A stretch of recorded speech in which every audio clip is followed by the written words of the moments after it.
Hello and welcome to my channel on human design. Today we're going to be looking at the gate of crisis, the 36th gate. And we're going to be looking at the lessons of crisis. What's it about and what happens when you're in crisis, etc. It's the hexagram of the darkening of the light. Sounds terrible, doesn't it? It's about going from the darkness, which is basically ignorance of whatever you're involved with, going into the experience. And what most people experience with the 36 is an overwhelm, where change is necessary and they don't know what to do. The house is on fire and they can't find the exit. The water's coming in, it's getting higher, and they don't know where to turn it off. You know, they're in a situation that's becoming increasingly more dangerous and they don't know how to handle it. A shift is needed. A change is needed. And you have to go into the change. This is when a crisis often happens because the expectations of what the experience would be is not as you expected it. It is the meeting of the unexpected in the actual experience. It is part of the human experiential way. It's something in terms of the lessons that you can expand in. It is something that you can share to others once you get through it. Before I go further into that, just to introduce myself, my name is Richard Beaumont. I've been doing human design for 25 years, 20 of those training professional analysts. So this gate of crisis, let's go through it.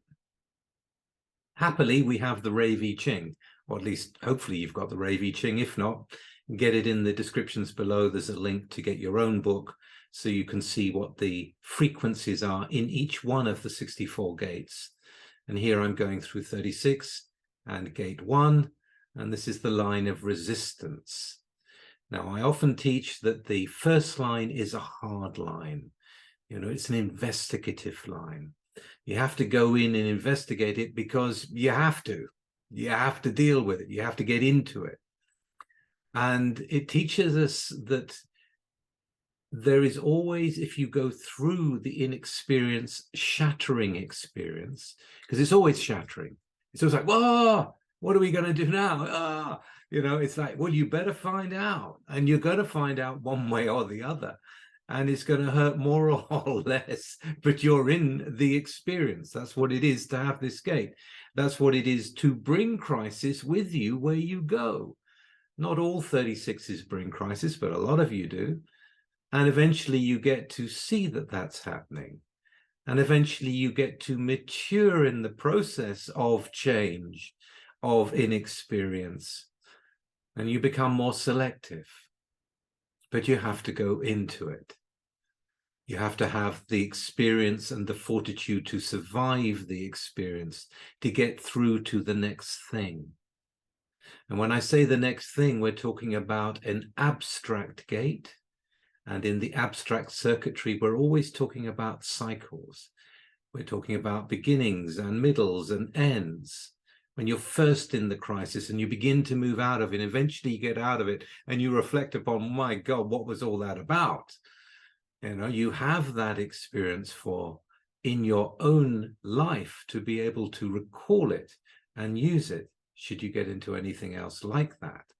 So there is a certain benefit in expanding through experiences to be better prepared the next time. When we get to the second line and the line of support, we get to these amazing people that have a genius for being able to suggest experiences that the other should get into. You know, they kind of know what you need, what experience you need to shift you, to change you, to take you further down the road, and they're worth listening to. But of course, that will probably put you into crisis because of the difference. It's after all them bringing the crisis to you.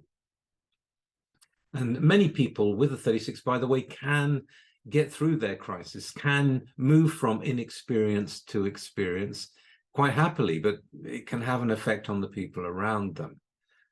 When we get to the 36-3, we're dealing with transition. We're dealing to some of the really big crises.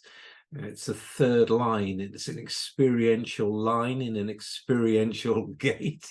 And so it can be big and it can really change your life. These are people that go through crisis and they're different afterwards. They've had that experience.